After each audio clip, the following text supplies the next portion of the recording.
Good evening, ladies and gentlemen. This is Eric Langkamp, also known as Tricky Hunter. I have had another productive day today, which is awesome. I'm going to go over a couple of small things and then some really big ones here. So let's get right into it. First off, you'll notice that I threw in a new spacing here for these text messages. I noticed it was getting really hard to read these when they were getting clumped together. Um, but I decided to throw in this space because I almost had to look for the timestamp in order to figure out where each message began. So also I opened this up to make it a little bit taller. It might need to be even taller than what it is. It's still pretty small. You can only maybe get 4 messages in there, and that's only if they're a single line. You just end up getting them cut off there. So I think it might need to be brought up a little bit more. Let me know what you think about that if you have any opinions there. Um, Also, let's start moving around some mechs here, and I'll show you the most recent piece. Oop, go back. There we go.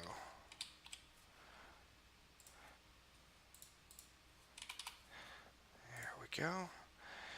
So, let's go ahead and select a target for this puppy here. Fire all, engage, and you'll notice a new piece. There are the play-by-play messages right here. So it's telling you what was damaged by who, where, what part of the mech.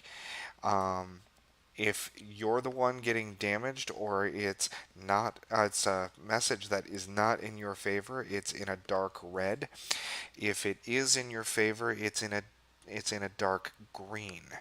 And I'll flip this around. Let's do some targeting here. Fire all. Fire all. And that was a massive hit. You can see some significant damage there. But you might notice here is an upper leg actuator has been destroyed on Tricky's Hunchback.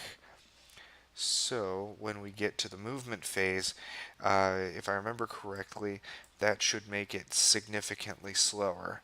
Upper leg actuator hit, upper leg actuator destroyed, lower leg actuator destroyed, so that's going to make it, what are these naturally? 4, I believe.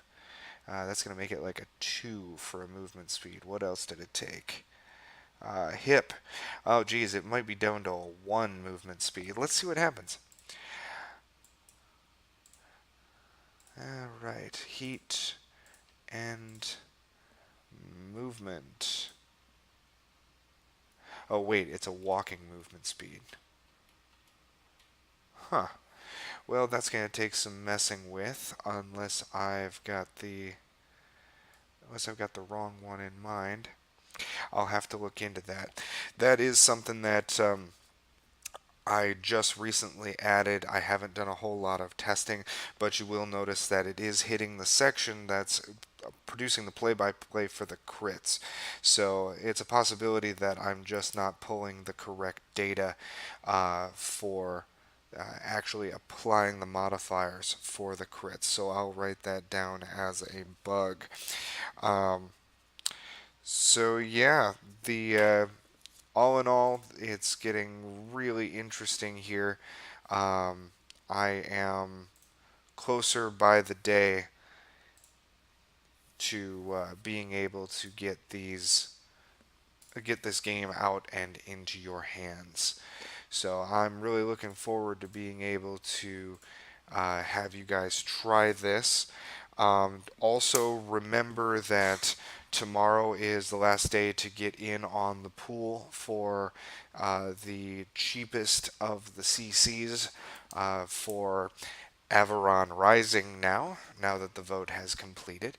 So if you want to get in on that pool, it is going to be a 4-to-1 unless we get a ton of donations in tomorrow, in which it will raise it to a 5-to-1 for your donation dollars. So if you aren't able to get in on the pool, don't worry about it.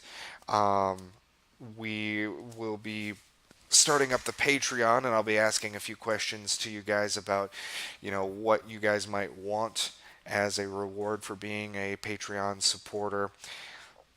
Excuse me. And we'll also likely be going over uh, what is it? We'll be going over uh, the bonds and how that donation part is going to work. I'm going to be firing up an e-commerce site attached to the demo site for you guys to be able to buy the bonds and get the codes uh, for you to be able to activate those when the game is complete. So, as always, I'll be available on Discord and Facebook tomorrow. So, you guys have a good night, and let me know if you have any questions.